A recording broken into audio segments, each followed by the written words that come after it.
começar a tratar do meu tema, gostaria muito brevemente, né, de externar a minha satisfação em estar aqui na PUC do São Gabriel, onde eu trabalhei, né, por algum tempo, né, e muito possivelmente ainda voltarei a trabalhar, né. Então, queria dizer que é uma honra muito grande estar aqui, onde eu tenho muitos amigos, onde eu tenho muitas referências também, né. Então, uma satisfação muito especial,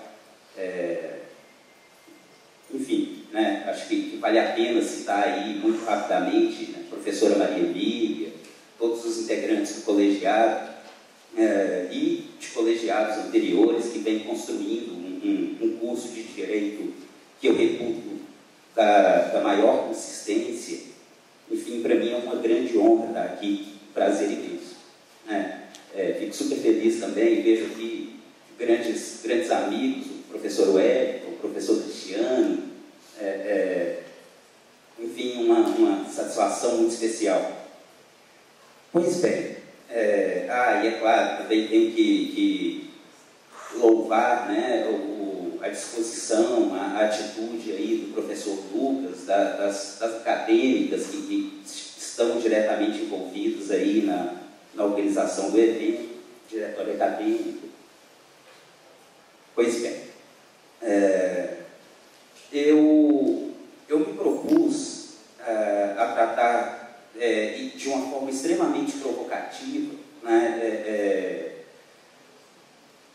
do tema que eu estou chamando aqui de transgressão e resistência, da anomia à afirmação identitária. Bom, então, desde já, eu queria deixar claro para todos, né, que pela minha formação, enfim, eu sou da filosofia do direito, trabalho muito com a filosofia contemporânea, com a filosofia social, e nesse sentido eu vou obviamente tratar, né, dessa temática mais abrangente dos direitos fundamentais, né, especificamente do direito ambiental, do direito urbanístico, na perspectiva do Estado Democrático de Direito. E nesse sentido eu vou, em grande medida, desconstruir muitos conceitos, né, já mais que enraizados e que, fundamentalmente por isso, acabam se abstraindo de qualquer questionamento crítico, né? Pois bem,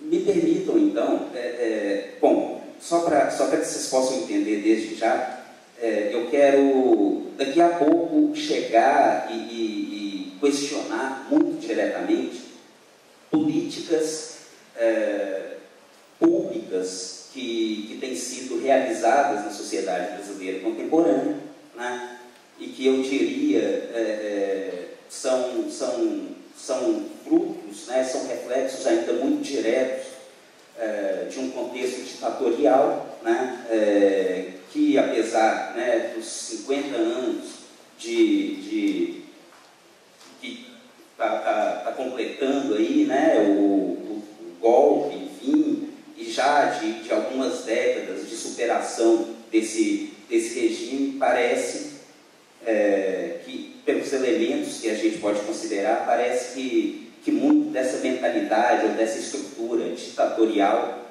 que a gente pode chamar de racista, fascista, né, ainda está muito presente na nossa sociedade. E quero mostrar também, sempre de uma forma muito provocativa e espero que entendam, respeitosa, né, porque afinal a gente está num lugar de debate, né? Considero que a própria formação jurídica tem alimentado em grande medida tudo isso, né? Pois bem, eu gostaria então de começar tratando de duas matrizes de pensamento filosófico bastante recuadas, né? Então vamos aí rapidamente nos teletransportar para o contexto ateniense, né, do século V a.C., para que a gente possa falar, dar uma notícia muito rápida de uma nova corrente de pensamento que teria surgido aí no século V e que é o pensamento dos sofistas, né? É muito interessante porque antes dos sofistas e os gregos, atenienses especificamente, já filosofavam muito antes disso, mas a base do pensamento filosófico era o que a gente chama de pensamento cosmológico, né? Quer dizer, uma percepção de ordem, de organização, que refletia a natureza das coisas, a natureza física, né? Então, o mundo perfeitamente organizado, perfeitamente confeccionado, onde o homem, né, o ser humano, enfim, seria um elemento de toda essa organização infinitamente maior do que o indivíduo, né? E quando a gente fala do pensamento dos sofistas, a gente tem uma revolução muito grande, né? Basta pensar em um dos sofistas, até hoje, né, que é muito veiculado, né, no caso Protágoras, que dizia a seu tempo que o homem é a medida de todas as coisas.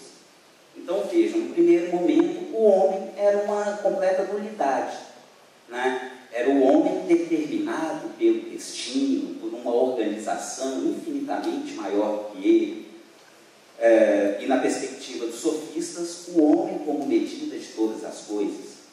Isso tem um quê de moderno extremamente forte, né? Tão forte que os sofistas foram completamente alijados, né? Foram para o limbo mesmo. Se a gente pensa em história do pensamento filosófico, história das mentalidades, eles foram violentamente rechaçados por uma linha de pensamento que veio na sequência, que é aquilo que todos nós conhecemos, né? A filosofia clássica, né? De matiz socrático, enfim, e fundamentalmente, né, levada adiante por Platão e Aristóteles. Platão e Aristóteles eram pensadores extremamente, é claro que geniais, quem sou eu, né, para considerar diferente, mas posso considerar que eram pensadores profundamente elitistas, né, defensores de um regime político aristocrático, né, combatentes daquele discurso que reivindicava ou que demandava uma dinâmica política democrática, porque na perspectiva aristocrática e elitista, o governo do povo, pelo povo, para o povo, é sempre um governo caótico, porque o povo não chega a ter capacidade de reflexão e de decisão racional, né? Daí o mito do rei filósofo, que todo mundo conhece, né? Quer dizer, o cara superior que tem condições para tal, né, vai governar e vai levar todo mundo para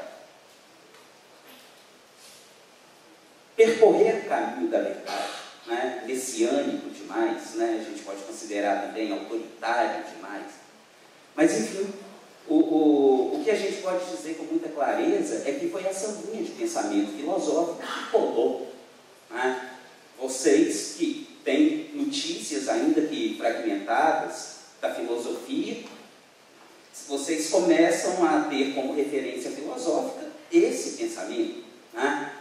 Isso é muito interessante, porque isso conformou a mentalidade ocidental de forma muito determinante, né? É muito interessante, porque ainda no contexto ateniense, antigo, né, ou clássico, um contemporâneo de Platão, e tudo indica, né, que era uma pessoa que tinha, digamos, vivia no mesmo contexto, né, existencial platônico, que tinha os mesmos interesses, que tinha a mesma história, a mesma trajetória. Essa figura também foi um grande intelectual, mas não exatamente no campo da filosofia. Trata-se de um literato, né, de um poeta trágico, digamos assim, é a figura do Sófocles. Né? O Sófocles, todos vocês já devem ter ouvido falar, né? Foi o grande cara das tragédias clássicas, né? Édipo, Antígona, né? Vocês já devem ter ouvido falar, certamente. E é muito interessante, porque a gente vai perceber, por trás das tragédias de Sófocles, um recado, uma pedagogia, né? Quer dizer, uma moral da história que é trazida ali. E essa moral da história, assim como o pensamento filosófico clássico, rechaça ou combate, né, aquele pensamento extremamente ousado que foi o pensamento dos sofistas. Né? Então, muito rapidamente, todo mundo já deve ter ouvido falar da história de Édipo, e, né, uma tragédia, enfim, mas no fim das contas o Édipo foi um cara que se deu muito mal, né? E ele se deu muito mal porque ele tentou, digamos assim, lutar contra o destino, contra a determinação, contra a fatalidade. Nessa perspectiva, ele foi um cara que buscou afirmar a sua subjetividade. E sobrou completamente. Né? Então aí a gente tem uma lição, né, que se amarra com o que Sócrates já dizia. O homem virtuoso é o homem que controla racionalmente as suas paixões, é o homem que se submete, é o homem que se adequa a um sentido de harmonia configurado na ideia de polis. Né? A polis, uma totalidade, uma unidade, racional por excelência. Né?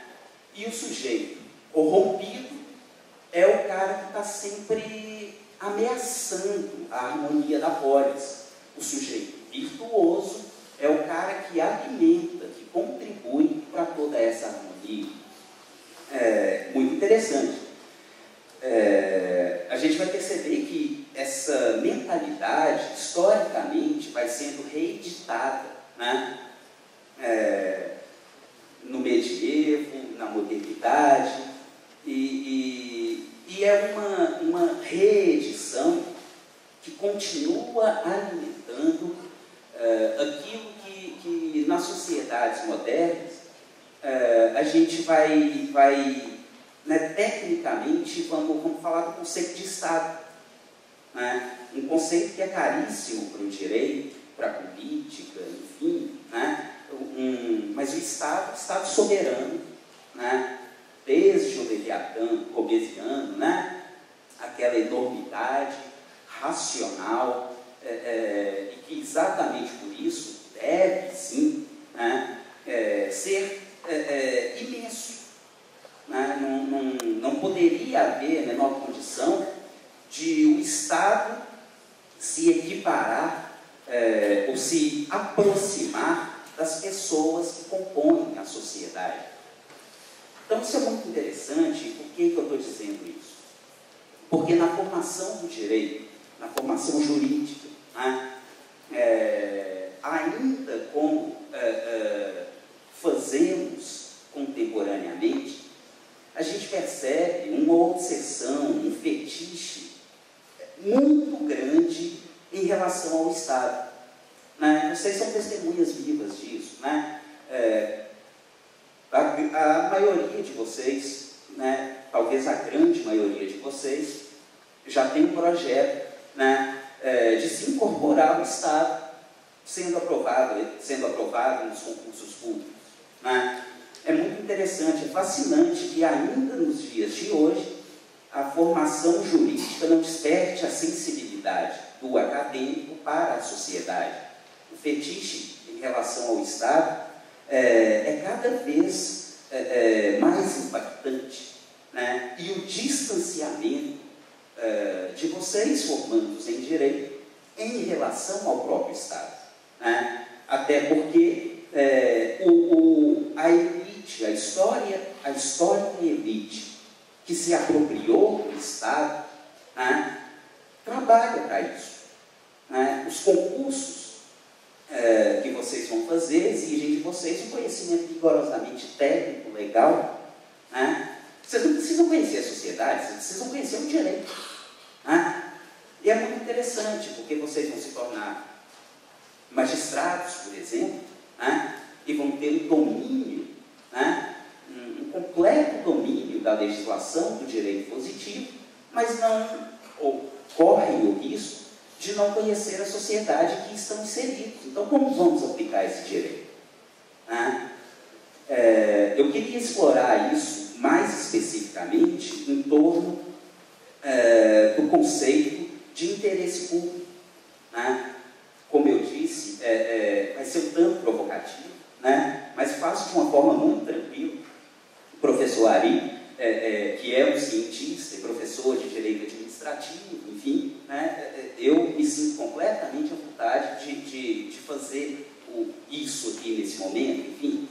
Mas então, o que eu quero que percebam é que, historicamente, quando se fala de interesse público, será que trata-se mesmo de um interesse público ou trata-se de um interesse do Estado?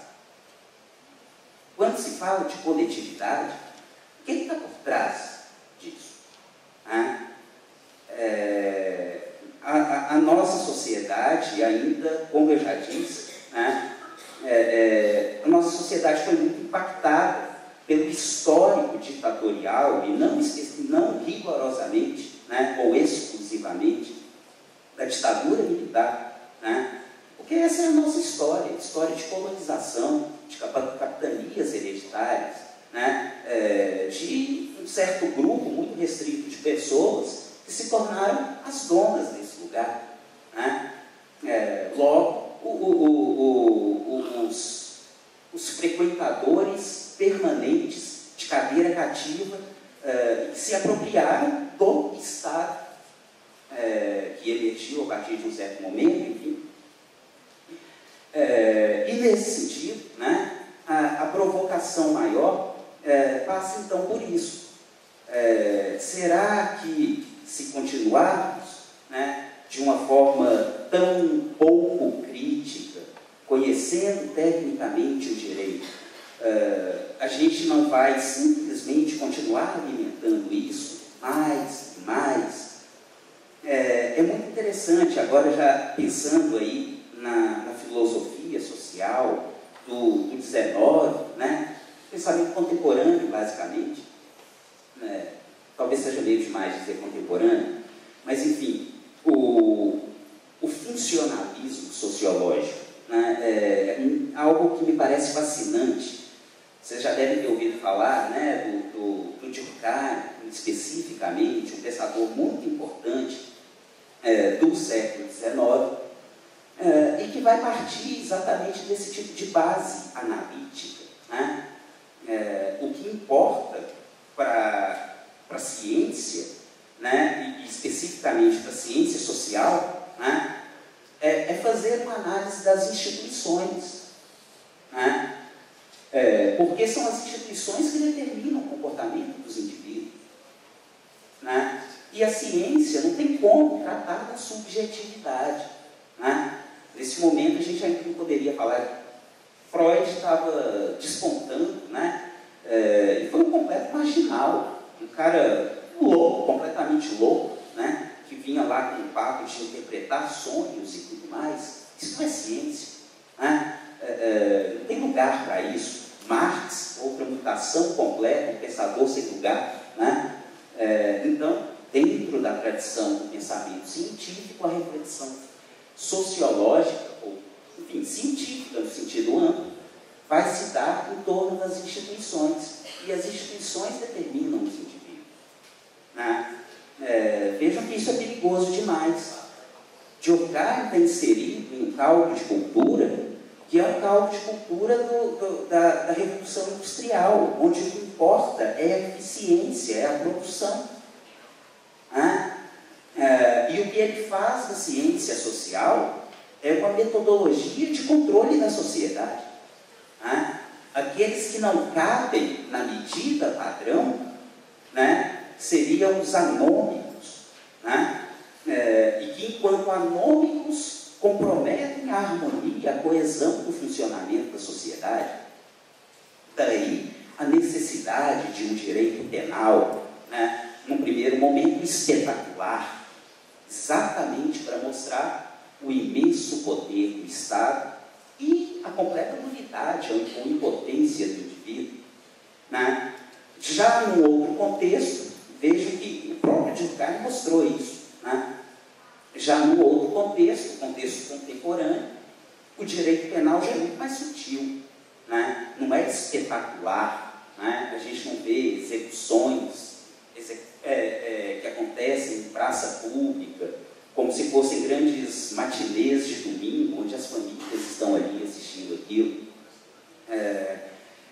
Mas é muito interessante, porque o Durkheim vai dizer o seguinte, e vejam que eu, na minha leitura especificamente, o Durkheim seria um pensador extremamente conservador, né? Mas com essa análise dele, a gente percebe uma agudez muito grande, né? Ele vai dizer o seguinte: contemporaneamente, é preciso perceber que o crime é um fenômeno generalizado. Então, por favor, não me entendam mal, né? Mas deixando isso aqui bem simples, o que Durkheim está querendo dizer é o seguinte: olha, todas as pessoas, uma vez ou outra, né, numa situação extremamente excepcional que seja, mas enfim, todas as pessoas acabam transgredindo normas jurídicas em algum momento da sua vida, né?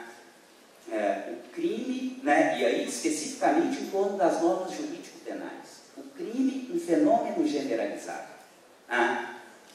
Mas o crime é muito diferente da pena ou da penalização. E aí, quando a gente trata de analisar a penalização, a gente percebe um filtro seletivo poderosíssimo, né?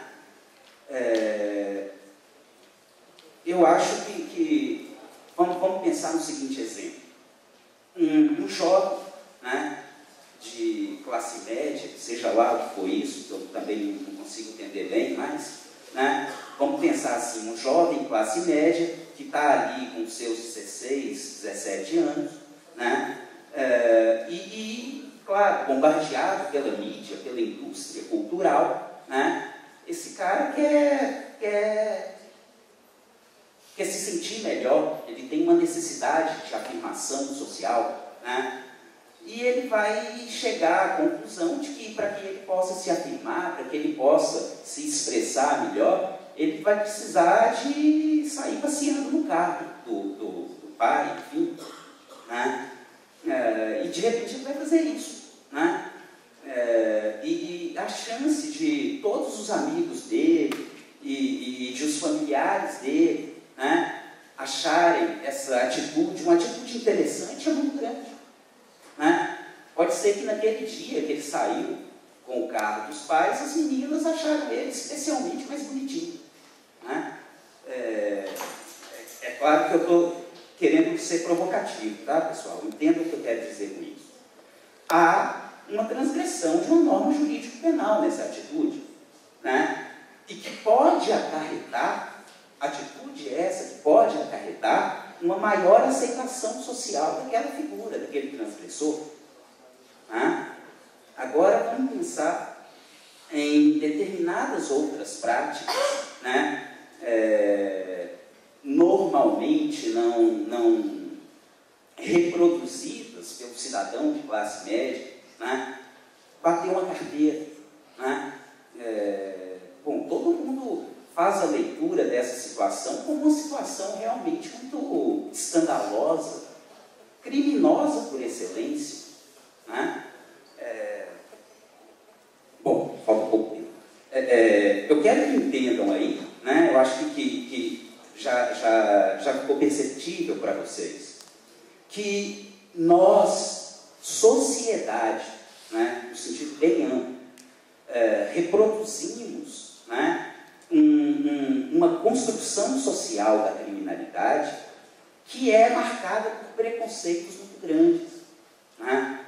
E tratando especificamente do direito à cidade, o direito a um ambiente equilibrado, né, a gente vai perceber que a cidade, historicamente, a nossa cidade especificamente, tem uma configuração fascista, racista, né? Não precisa dizer muita coisa, é só pensar no morro e no asfalto. Né? Até onde o Estado vai? Uma certa parcela do Estado certamente chega no morro. Né? Mas como que chega? Né? É bem diferente do Estado que eu vejo na porta da minha casa, recapeando o asfalto lá todo ano. Né? Se dá algum problema na rede elétrica, né? Enfim, o direcionamento de políticas sociais públicas. Por que o morro continua sendo morro? Né? Devido ao direcionamento de certas políticas sociais públicas. Ali no morro a gente percebe constantemente a presença da polícia. E uma polícia militarizada, letal, perigosíssima. Eu particularmente morro de medo de polícia, eu preciso ser honesto com vocês. Né? Porque eu vejo as coisas acontecendo. Né? E a nossa polícia é extremamente truculenta. A herança, né, ditatorial, militarizada, né, onde não existe diálogo, onde existe autoridade. Né? Isso é muito perigoso. Eu peço desculpas para vocês, a fala acabou ficando muito desorganizada, eu precisaria de tratar, né, de uma série de pequenos aspectos, mas de repente a gente trocando uma ideia, eu posso deixar isso mais claro para vocês. Eu só quero, né, 2 minutinhos, né, não mais, tratar de uma questão, né, 2 questões talvez. Vamos pensar em Belo Horizonte, né, os duelos de rap que acontecem ali no viaduto de Santa Teresa. Vamos pensar, né, de uma forma mais generalizada nos rolezinhos. Né? Por que toda a comoção? Por que tanto impacto? Enquanto o carinho, que é fudido e mal pago, está lá, enfiado no uniforme do McDonald's e com o retratinho dele de destaque do mês, ele pode frequentar o shopping. Né? E, inclusive, o direito, desregulamentando direitos, garantias do trabalhador, né? Esse carinha trabalha ali no regime de semi-escravidão. Mas na hora que ele vai se divertir, isso é escandaloso. Né? Isso é muito interessante, eu acho que é muito interessante. Eu queria, na verdade, jogar a batata quente na mão de vocês, para que possam perceber o quanto alimentamos esse nazismo, esse racismo de Estado. Né? O quanto o direito, né, analisado rigorosamente pela técnica, alimenta isso. Né? E eu acho que realmente não é disso que a gente precisa. Os cursos de direito da PUC, né, não tem essa proposta. Né? E quando a gente pensa em todas essas disfunções, né, ligadas às manifestações sociais dos últimos tempos, né, o que vem à tona é um colapso. É um colapso que existe muito antes disso.